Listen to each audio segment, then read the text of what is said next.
আসসালামু আলাইকুম সবাইকে। একটি সচেতনতামূলক পোস্ট আমি শেয়ার করছি। দেখুন, এটা হচ্ছে গুড়ের গুঁড়া, হ্যাঁ, বা জাগরি পাউডার বলতে পারেন।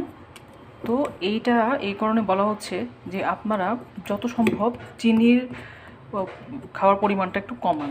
চিনির পরিবর্তে আপনারা গুড়ের যে গুঁড়া থাকে, এক্ষেত্রে ভালো হয় একদম যেটা প্রসেসড গুড় না হয়, হ্যাঁ, যেটা রিফাইন্ড না হয়। যেমন হচ্ছে ধরুন আস্তটাই আপনারা যদি বাসায় নিয়ে এসে এভাবে ওটাকে ভেঙে পাউডার করে ফেলেন, অনেকে পাটায় পিষে অথবা ব্লেন্ডারে যেভাবে হোক, তো সেইটা হচ্ছে আরও ভালো।